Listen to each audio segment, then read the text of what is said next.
First question, ఏ రాష్ట్ర GI tag డల్లే chilli కుర్బానీని Solomon ఐలాండ్స్కి పంపబడినది?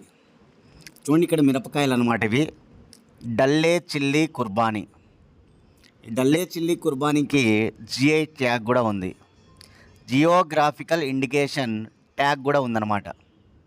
అటువంటి GI tag కలిగినటువంటి డల్లే చిల్లీ కుర్బానీ మిర్చిని ఏ దేశానికి ఎగుమతి చేస్తున్నారంటే సోలోమన్ ఐలాండ్స్కి. సరే, ఇది ఏ రాష్ట్రానికి చెందినటువంటి మిర్చి అంటే మాత్రం సిక్కిం రాష్ట్రానికి చెందినటువంటి ఈ డల్లే చిల్లీ కుర్బానీ మిర్చిని సోలోమన్ ఐలాండ్లకు ఇప్పుడు మనం ఎగుమతి చేస్తున్నాం అన్నమాట. మన దేశం నుంచి వ్యవసాయ సంబంధమైనటువంటి వాటిని ఇతర దేశాలకు పంపించేటువంటి సంస్థ అపెడా, APEDA. ఇటీవల మనం 3-4 టైమ్స్ చెప్పుకున్నాం అపెడా గురించి 3-4 టైమ్స్ చెప్పుకున్నాం. దాని ఫుల్ ఫామ్ అనేది నేర్చుకోవాలి ఖచ్చితంగా. అపెడా ఫుల్ ఫామ్ ఏమిటి? కామెంట్ బాక్స్లో మీ సమాధానాన్ని తెలియజేయండి. అపెడా, APEDA ఫుల్ ఫామ్ ఏమిటి? కామెంట్ బాక్స్లో మీ సమాధానాన్ని తెలియజేయండి, చూద్దాం. ఇదే అపెడా ఇటీవల ఉత్తరప్రదేశ్ రాష్ట్రంలో ముజాఫర్ నగర్లో ఉన్నటువంటి జిఐ ట్యాగ్ కలిగినటువంటి బెల్లం. ఉత్తరప్రదేశ్ రాష్ట్రము ముజాఫర్ నగర్ బెల్లానికి జిఐ ట్యాగ్ ఉందన్నమాట. అది ఇటీవల 30 మెట్రిక్ టన్నుల బెల్లాన్ని బంగ్లాదేశ్కు పంపడం జరిగింది. అదొకటి గుర్తుంచుకోవాలి ఖచ్చితంగా, ఇటీవల న్యూస్ అన్నమాట. అదేవిధంగా మనం నిన్నటి క్లాస్లో అంతూరియం పుష్పాలు మొట్టమొదటిసారిగా మన దేశానికి చెందినటువంటి ఈ అంతూరియం పుష్పాలను అపెడా వారు సింగపూర్కి పంపించడం జరిగింది. సింగపూర్. వేటిని ఏ దేశానికి పంపిస్తున్నారు? చూడండి, అంతూరియం పుష్పాలు అంటే మిజోరాంకు చెందినటువంటివి. ఇటీవల జిఐ ట్యాగ్ పొందిన బెల్లం బంగ్లాదేశ్కు, అది వచ్చేసి ఉత్తరప్రదేశ్కు చెందినది. ఇప్పుడు నేను చెప్పినటువంటి డల్లే చిల్లీ కుర్బానీ మిరపకాయలు వచ్చేసి సిక్కిం రాష్ట్రానికి చెందినవి. ఇప్పుడు ఇవి సోలోమన్ ఐలాండ్కి వెళ్ళడం జరిగింది. అవి గుర్తుంచుకోండి. అపెడా ఫుల్ ఫామ్ ఏమిటో కామెంట్ బాక్స్లో మీ సమాధానాన్ని తెలియజేయండి, చూద్దాం. సెకండ్ క్వశ్చన్, నేషనల్ డెవలప్మెంట్ బ్యాంకులో చేరడానికి అంగీకరించిన దేశం ఏది? నేషనల్ డెవలప్మెంట్ బ్యాంక్, NDB అంటాం. నేషనల్ డెవలప్మెంట్ బ్యాంకులో చేరడానికి అంగీకరించిన దేశం ఏదంటే ఇండోనేషియాతో ఇది 11 దేశాలు అవుతాయి అన్నమాట.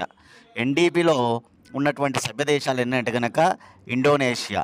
ఈ బ్యాంకులో ఈ మొత్తం 11 దేశాలు అవుతాయి అన్నమాట ఇండోనేషియాతో కలుపుకుంటే. సరే, NDB అనేటువంటిది 2015లో ఏర్పడింది. బ్రిక్స్ బ్యాంకే NDB అనమాట. బ్రిక్స్ కూటమి మనందరికీ తెలుసు కదా, ఆ కూటమికి సంబంధించిన బ్యాంక్ అనమాట NDB బ్యాంకు. 2015లో ఏర్పడింది. NDB ప్రధాన కార్యాలయం చైనాలోని షాంఘైలో ఉంది. NDB ప్రస్తుత ప్రెసిడెంట్ ఎవరంటే కనుక దిల్మా రౌసెఫ్. మీరు వినింటారు దిల్మా రౌసెఫ్ పేరు. బ్రెజిల్ మాజీ ప్రెసిడెంట్ అనమాట. బ్రెజిల్ దేశానికి మాజీ ప్రెసిడెంట్ ఎవరంటే దిల్మా రౌసెఫ్ అనమాట. ఈ దిల్మా రౌసెఫే ఇప్పుడు ఈ NDB అనే బ్యాంకుకి ప్రెసిడెంట్గా పనిచేస్తూ ఉందన్నమాట. సరే, NDBలో ఉన్నటువంటి దేశాలు 11 నేను చెప్తున్నా, నోట్ చేసుకోండి. BRICS: Brazil, Russia, India, China, South Africa. BRICS అంటాం కదా, Brazil, Russia, India, China, South Africa అనమాట. బ్రిక్స్ కాకుండా ఇంకొక R నోట్ చేసుకోవాలి మీరు. ఓకేనా? అర్జెంటీనా, బంగ్లాదేశ్. రీసెంట్గా అర్జెంటీనా, బంగ్లాదేశ్ నోట్ చేసుకోండి. అదేవిధంగా అర్జెంటీనా, బంగ్లాదేశ్ కాకుండా ఇంకా ఈజిప్ట్. ఏ దేశము? ఈజిప్ట్ అనమాట. అదేవిధంగా Indonesia, United Arab Emirates, Uruguay. చూడండి, బ్రిక్స్లో ఉన్న దేశాలన్నీ కూడా ఇందులో ఉండాలని రూల్ లేదు. అలా అని బ్రిక్స్లో లేని దేశాలు చేరొచ్చా అంటే చేరొచ్చు. కాబట్టి గుర్తుపెట్టుకోవాలి. ఓకేనా? బ్రిక్స్ దేశాలు వేరు, NDBలో సభ్య దేశాలు వేరు అనమాట. ఓకేనా? బ్రిక్స్ సంబంధించినటువంటిది బ్యాంకు మాత్రం గుర్తుపెట్టుకోవాలి. ఓకేనా? దాన్ని NDB అంటాం. ఇదివరకు బ్రిక్స్ బ్యాంక్ అని పిలిచేవారు కూడా, కానీ ఇప్పుడు అది NDBగా మారిపోయింది అనమాట. కాబట్టి గుర్తుపెట్టుకోవాలి. సరే, బ్రిక్స్ దేశాలు కూడా మనం నేర్చుకుంటే కనుక Brazil, Russia, India, China, South Africa. రీసెంట్గా మొత్తం 5 దేశాలు, ఈ సంవత్సరం ఒక దేశం, గత సంవత్సరం 4 దేశాలు, 5 దేశాలు చేరినాయి. Egypt, Egypt, Ethiopia, Ethiopia, United Arab Emirates, United Arab Emirates. ఓకేనా. అదేవిధంగా రీసెంట్గా ఈ సంవత్సరం ఇండోనేషియా, ఇండోనేషియా. అలా బ్రిక్స్లో మొత్తం 10, బ్రిక్స్ కూటమిలో ప్రజెంట్ 10 దేశాలు ఉన్నాయన్నమాట. ఎన్డీబీలోనే ఎక్కువ ఉన్నాయి చూడండి దేశాలు, 11 ఉన్నాయి. కానీ బ్రిక్స్లో ఎన్ని ఉన్నాయంటే 10 ఉన్నాయి. రీసెంట్గా 10వ దేశం ఏది చేరిందంటే మాత్రం ఇండోనేషియా, ఇండోనేషియా. అదేవిధంగా ఇటీవల ఓకేనా మనకి ఎన్డీబీ బ్యాంకులో రీసెంట్గా చేరిన దేశం ఏదని అడిగితే ఇండోనేషియా అని చెప్పండి. ఇండోనేషియా చాలా చాలా ఇంపార్టెంట్. ఇక్కడ 11వది, అక్కడైతే 10వది అనమాట. బ్రిక్స్ ఈ సంవత్సరం ఎక్కడ నిర్వహిస్తున్నారు అనేది కామెంట్ బాక్స్లో మీ సమాధానాన్ని తెలియజేయండి. పోయిన ఏడాది రష్యాలో జరిగిందనమాట, రష్యాలో జరిగింది. ఈ ఏడాది ఏ దేశంలో నిర్వహిస్తున్నారు అనేది కామెంట్ బాక్స్లో మీ సమాధానం తెలియజేయండి. చూద్దాం. ఇక్కడ నా నుంచి క్లూ కూడా ఇస్తున్నా కావాలంటే, అక్కడ అమెజాన్ అడవులు ఉంటాయన్నమాట. అమెజాన్ నది, ప్రపంచంలో అతిపెద్ద నది అయిన అమెజాన్ నది ఉంది. అమెజాన్ అడవులు కూడా ఉన్నాయి ఆ దేశంలో. అక్కడ ఆ దేశంలో నిర్వహిస్తున్నారనమాట.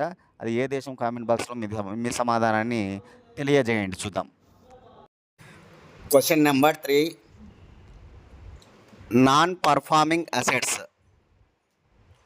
ల వేలం కోసం ప్రారంభించిన పోర్టల్ ఏది? నాన్ పర్ఫార్మింగ్ అసెట్స్, ఎన్పిఏ అంటాం. పబ్లిక్ సెక్టార్ బ్యాంకుల యొక్క మొండి బకాయిలకు సంబంధించి, పబ్లిక్ సెక్టార్ బ్యాంకుల మొండి బాకీలకు సంబంధించి వేలం వేసే ప్రక్రియను మరింత క్రమబద్ధీకరం చేసేందుకు, వేలం చేసే ప్రక్రియను మరింత క్రమబద్ధీకరించేందుకు ఒక పోర్టల్ను కేంద్ర ఆర్థిక శాఖ ప్రారంభించింది. ఆ కేంద్ర ఆర్థిక శాఖ ప్రారంభించింది. ఆ పోర్టల్ పేరు వచ్చేసి ఇక్కడ బ్యాంక్ నెట్. బ్యాంక్ నెట్ అనేది ఒక పోర్టల్ అనమాట. National performing assets, public sector బ్యాంకుల మొండి బాకీలను వేలం వేసేటువంటి ప్రక్రియను మరింత క్రమబద్ధీకరించేందుకు ఒక పోర్టల్ ప్రారంభించబడింది. ఆ పోర్టల్ ఏదంటే కనుక అదే ఈ బ్యాంక్ నెట్ పోర్టల్ అనమాట. కేంద్ర ఆర్థిక శాఖ ప్రారంభించింది. గుర్తుపెట్టుకోవాలి, కేంద్ర ఆర్థిక శాఖ ప్రారంభించింది అనమాట.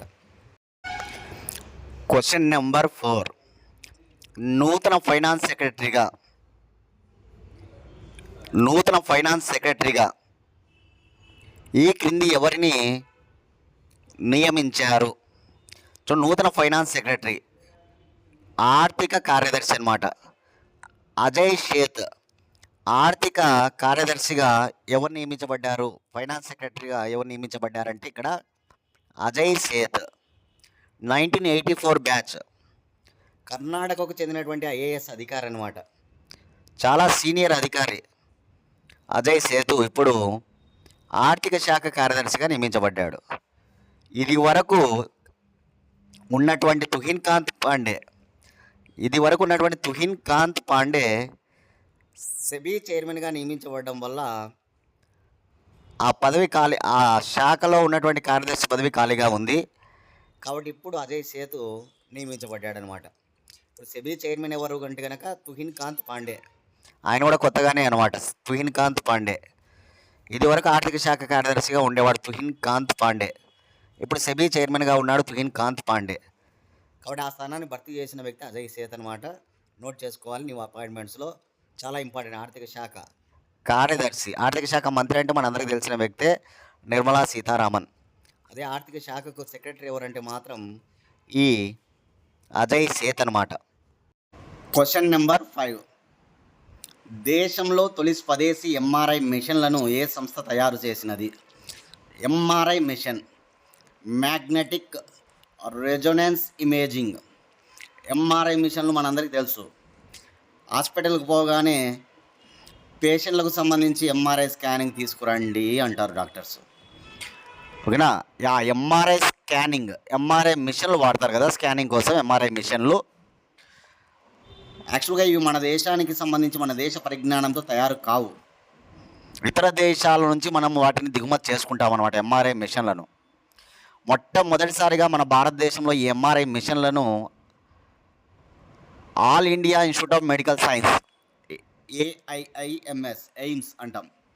All India Institute of Medical Science ఢిల్లీలో ఉంటుందన్నమాట ప్రధాన కేంద్రం.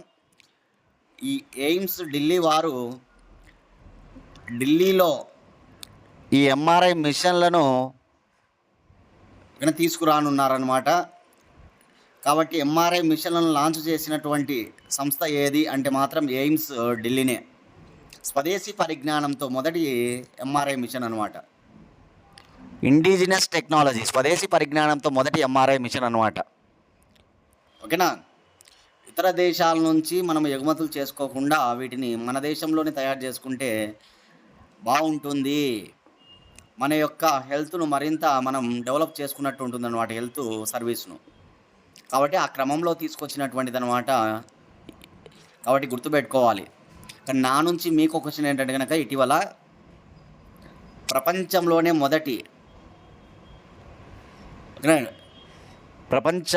మొదటి 3D టెక్నాలజీతో తయారైనటువంటి ఆర్టిఫిషియల్ ఇంటెలిజెన్స్ యొక్క రైల్వే స్టేషన్ ఏ దేశం? ప్రపంచంలోనే తొలి 3D టెక్నాలజీతో తయారైనటువంటి ఆర్టిఫిషియల్ ఇంటెలిజెన్స్ రైల్వే స్టేషన్ ఏ దేశంలో నిర్మితమైనది? కామెంట్ బాక్స్లో మీ సమాధానాన్ని తెలియజేయండి, చూద్దాం. Question number 6. P4 కార్యక్రమంలో భాగంగా ఆంధ్రప్రదేశ్లో దేనిని ప్రారంభిస్తున్నారు? P4 కార్యక్రమం గురించి మనం తరచుగా చెప్పుకుంటూనే ఉన్నాం. ఆంధ్రప్రదేశ్ గవర్నమెంట్ మరొక కార్యక్రమానికి శ్రీకారం చుట్టింది. అదే P4 కార్యక్రమం. P4 public, private, people and partnership. PPPP public, private, people and partnership. కానీ ఈ కార్యక్రమాన్ని మనకి దసరా రోజున ముఖ్యమంత్రి నారా చంద్రబాబు నాయుడు ప్రారంభిస్తారు. దానిలో భాగంగా ఒక దానిని ఈరోజు మనకి తెలపడం జరుగుతుంది. అదేంటంటే కనుక దానిలో భాగంగా మార్గదర్శి బంగారు కుటుంబం. P4 కార్యక్రమం అంటే ఏం లేదు, ఉన్నవాళ్ళు లేని వారికి ఇవ్వడమే. అంటే ఆర్థికంగా బాగా ఎవరైతే బాగా సెటిల్ అయి ఉంటారో వారు ఆర్థికంగా వెనుకల ఉన్నవారిని సహాయము చేయడం అన్నమాట. ఆర్థికంగా వెనుకబడి ఉన్న వారికి సహాయం చేయడమే P4 కార్యక్రమం ఉద్దేశం అన్నమాట. ముఖ్యమంత్రి నారా చంద్రబాబు నాయుడు ఆంధ్రప్రదేశ్లో ఈ కార్యక్రమాన్ని చేపట్టబోతూ ఉన్నారు దసరా రోజున. దీనిలో భాగంగా ఇప్పుడు ఒక పదం మనం గుర్తుపెట్టుకోవాలి, అదే మార్గదర్శి బంగారు కుటుంబం. మార్గదర్శి అంటే నేను చెప్పా కదా, ఫైనాన్షియల్గా బాగా ఎవరైతే సెటిల్ అయి ఉంటారో వాళ్ళు, ఆ ఫైనాన్షియల్గా ఎవరైతే సెటిల్ కాకుండా చాలా ఇబ్బందులు పడుతూ ఉంటారో వారికి సహాయం చేయడం. ఇక సెటిల్ అయిన వాడు సహాయం చేస్తాడు కదా, అతనిని మార్గదర్శిగా పిలుస్తారు. మార్గదర్శిగా ఎవరైతే సెటిల్ కాకుండా ఉంటారో వారి సహాయం తీసుకుంటారనమాట. ఓకేనా. మార్గదర్శి నుంచి సహాయం తీసుకుంటారు. ఆ సహాయం తీసుకునేటువంటి వారిని బంగారు కుటుంబము అంటారు. ఫర్ ఎగ్జాంపుల్ ఒక కుటుంబం ఉందనుకుందాం. ఆ కుటుంబంలో వారి యొక్క ఆర్థిక పరిస్థితుల వల్ల ఓకేనా అప్పటి వరకు చదువుకొని ఉంటారు పిల్లలు. ఎక్సలెంట్గా పిల్లలు బాగా చదువుతూ ఉంటారు.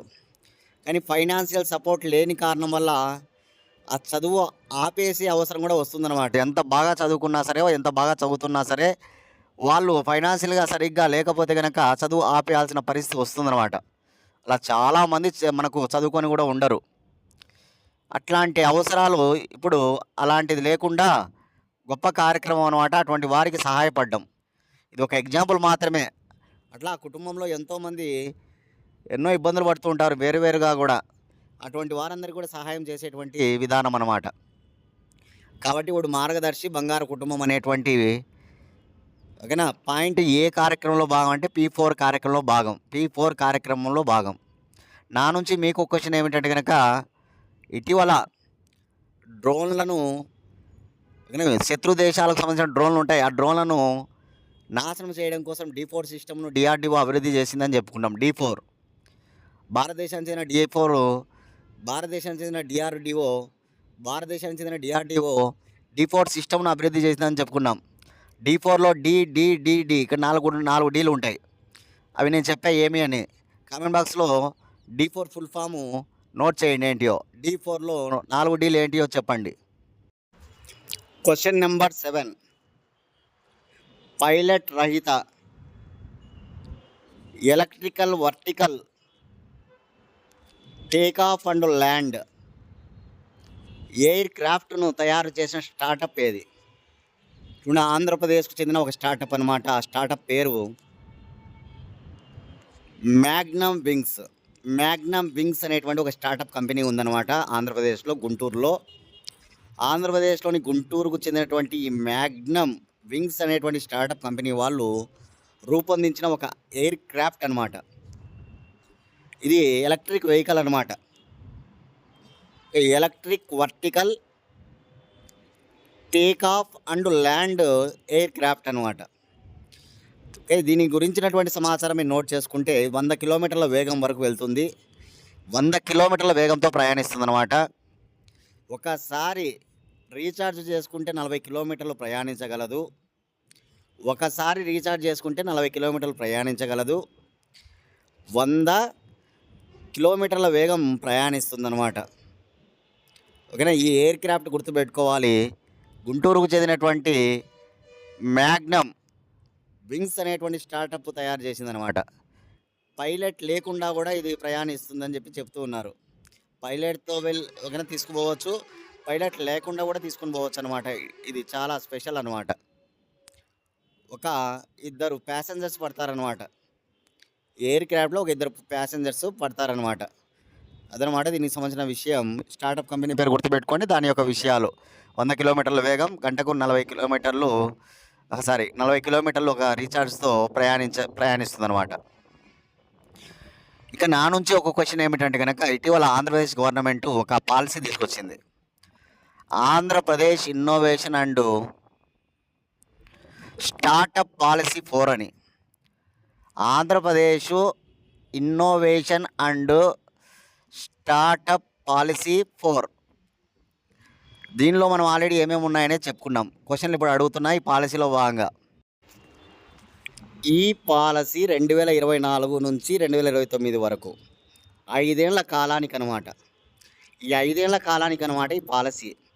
కాబట్టి నేను అడుగుతున్న క్వశ్చన్లు, ఎన్ని స్టార్టప్లు ఏర్పాటు చేయాలని నిర్ణయించుకున్నారు? ఈ పాలసీలో భాగంగా ఎన్ని స్టార్టప్లు ఏర్పాటు చేయాలని నిర్ణయించుకున్నారు? అదేవిధంగా ఎన్ని యూనికార్లను అభివృద్ధి చేయాలని నిర్ణయించుకున్నారు? ఎన్ని యూనికార్నులు? అదేవిధంగా ఎన్ని సూనికార్నులు? ఇది 3 బిట్లు మీరు ఆన్సర్ చేయాలి ఖచ్చితంగా.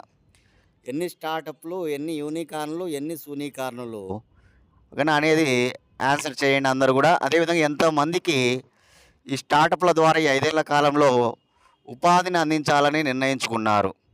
కామెంట్ బాక్స్లో మీ సమాధానాన్ని తెలియజేయండి, చూద్దాం. Question number 8. Chennai Super Kings విజయాలపై Leo the untold story. Leo అనేది మెయిన్ పుస్తకం పేరు. దాని యొక్క థీమ్ ఏం కనిపిస్తుంది, దాని యొక్క థీమ్ క్యాప్షన్ ఏం కనిపిస్తుందంటే ది అన్టోల్డ్ స్టోరీ అని కనిపిస్తుంది. లియో పుస్తకం పేరు వచ్చేసి చెన్నై సూపర్ కింగ్స్ సిఎస్కే ఉంది కదా, ఆ సిఎస్కే విజయాలపైన ఒక పుస్తకాన్ని రాశాడనమాట. ఎవరు అంటే కనుక అతనే పిఎస్ రామన్. పిఎస్ రామన్ ఎవరు? ఈ పిఎస్ రామన్ ఎవరో కాదు, తమిళనాడు క్రికెట్ అసోసియేషన్ మాజీ వైస్ ప్రెసిడెంట్ అనమాట. తమిళనాడు క్రికెట్ అసోసియేషన్ ఉంటుంది కదా, ఆ తమిళనాడు క్రికెట్ అసోసియేషన్ మాజీ వైస్ ప్రెసిడెంట్, ఒక సీనియర్ న్యాయవాది కూడా. అతను పిఎస్ రామన్ అనమాట. అతను ఇప్పుడు ఆ పుస్తకాన్ని రాయడం జరిగింది. చెన్నై సూపర్ కింగ్స్ అనగానే మనకి చాలా ఫేమస్గా మహేంద్ర సింగ్ ధోనీనే. ఈ మహేంద్ర సింగ్ ధోని సమక్షంలోనే ఈ పుస్తకాన్ని ఆవిష్కరించడం జరిగింది. మహేంద్ర సింగ్ ధోనీని సమక్షంలో ఈ పుస్తకాన్ని ఆవిష్కరించారన్నమాట, లియో అనే పుస్తకాన్ని. ఇక నా నుంచి మీకు క్వశ్చన్ ఏంటంటే కనుక, ఐపీఎల్ ఇండియన్ ప్రీమియర్ లీగ్, ఈ ఐపీఎల్లో ఇంతవరకు ఓవరాల్గా ఎక్కువ స్కోర్ చేసింది ఎవరు? ఎక్కువ వికెట్లు తీసింది ఎవరు? కామెంట్ బాక్స్లో మీ సమాధానాన్ని తెలియజేయండి. ఎక్కువ స్కోర్ చేసింది ఎవరు? ఎక్కువ వికెట్లు తీసింది ఎవరు? ఎక్కువ స్కోర్ చేసిన వ్యక్తి రాయల్ ఛాలెంజర్స్ బెంగళూరు టీంకు చెందిన వ్యక్తి. రాయల్ ఛాలెంజర్స్ బెంగళూరు నా క్లూ అనమాట. ఆర్సీబీకి చెందినటువంటి ప్లేయరే ఎక్కువ స్కోర్ చేశాడు ఇంతవరకు. అదే ఎక్కువ వికెట్లు తీసింది ఎవరు? 205 వికెట్లు ఉన్నాయన్నమాట ఆ ప్లేయర్‌కి ఐపీఎల్‌లో. కాబట్టి ఆన్సర్ చేయండి చూద్దాం. Question number 9. ఇటీవల ఏ రాష్ట్ర ప్రభుత్వం ప్రత్యేక హ్యాండ్లూమ్ మార్కును రూపొందించినది? ఒక రాష్ట్ర ప్రభుత్వము హ్యాండ్లూమ్ అంటే చేనేత వస్త్రాలు. చేనేత వస్త్రాలకు సంబంధించి ఒక ప్రత్యేక మార్కును, ఒక ప్రత్యేక లేబుల్‌ను రూపొందించుకోవడం జరిగిందన్నమాట తెలంగాణ రాష్ట్ర ప్రభుత్వం. తెలంగాణ రాష్ట్రంలో చేనేతను మరింత బ్రాండ్ తెచ్చే విధంగా ఈ మార్క్ ఉంటుందన్నమాట.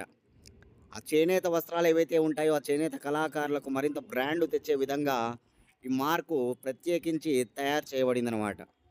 కాబట్టి ఇక నుంచి తెలంగాణ రాష్ట్ర ప్రభుత్వానికి, ఆ రాష్ట్ర ప్రభుత్వం నుంచి ఉన్న చేనేత వస్త్రాలకు ఒక ప్రత్యేక బ్రాండ్ అనేటువంటిది, ప్రత్యేక మార్క్ అనేటువంటిది, ప్రత్యేక లేబుల్ అనేటువంటిది ఇక్కడ ఉండబోతుందనే విషయాన్ని మనం గుర్తుపెట్టుకోవాలి. అదేవిధంగా చేనేత కార్మికులకి నేతన్న భరోసా కింద, రైతు భరోసాలు మనకు తెలుసు రైతులకు ఇస్తారు. కానీ ఇప్పుడు ఏంటంటే చేనేత కార్మికులకి నేతన్న భరోసా కింద 24,000 రూపాయలు అందిస్తామని తెలంగాణ ప్రభుత్వం ప్రకటించింది. నెలకు 2,000 రూపాయల చొప్పున, ఓకేనా, 2,000 రూపాయల చొప్పున నెలకి, అలా 24,000 రూపాయలు అందిస్తామని చెప్పడం జరిగిందనమాట సంవత్సరానికి. అదేవిధంగా ఇదే చేనేత కార్మికులకి కొండా లక్ష్మణ్ బాపూజీ గారి పేరిట అవార్డులు కూడా అందించనున్నారనమాట. కొండా లక్ష్మణ్ బాపూజీ గారి పేరిట అవార్డులను కూడా అందించనున్నారనమాట. అదనమాట చాలా ఇంపార్టెంట్ విషయాలు ఈ తెలంగాణకు సంబంధించినటువంటి చేనేత కళాకారులకు సంబంధించిన, చేనేత కార్మికులకు సంబంధించిన అంశాలన్నమాట. Last question. ఐపీఎల్లో 3 టీములకు ఆడిన తొలి భారతీయ ప్లేయర్ ఎవరు? ఐపీఎల్లో 3 టీములకు కెప్టెన్గా వహించినటువంటి భారతీయ ప్లేయర్ అనమాట. 3 టీములకు కెప్టెన్. గతంలో ఆర్ఆర్, రాజస్థాన్ రాయల్స్, అదేవిధంగా Rising Pune Super Giants RPS అంటారు దానికి. ఇప్పుడు ప్రజెంట్ కోల్కతా నైట్ రైడర్స్కి, కేకేఆర్, కోల్కతా నైట్ రైడర్స్కి కెప్టెన్ అనమాట. కాబట్టి ఆర్ఆర్, ఆర్పిఎస్, కేకేఆర్ అన్నిట్లో ఆరు చూడండి. RR Rajasthan Royals, RPS Rising Pune Super Giants అనమాట, సూపర్ జైంట్స్. అదే కేకేఆర్ కోల్కతా నైట్ రైడర్స్ అనమాట. ఈ మూడింటికి కూడా కెప్టెన్ అనమాట ఐపీఎల్లో. ఎవరంటే కనుక మన అజింక్య రహనే చాలా ఇంపార్టెంట్. ఓకేనా, ఐపీఎల్కి సంబంధించిన బిట్లు పడుతూ ఉంటాయన్నమాట, రికార్డ్స్ ఏవైనా సాధించినప్పుడు. కాబట్టి చూసుకోవాలి ఇవన్నీ కూడా. ఇప్పుడు జరుగుతున్న ఐపీఎల్ ఎన్నవ ఎడిషను? కామెంట్ బాక్స్లో మీ సమాధానాన్ని తెలియజేయండి చూద్దాం. ఇప్పుడు జరుగుతున్న ఐపీఎల్ ఎన్నవ ఎడిషను? కామెంట్ బాక్స్లో మీ సమాధానాన్ని తెలియజేయండి చూద్దాం.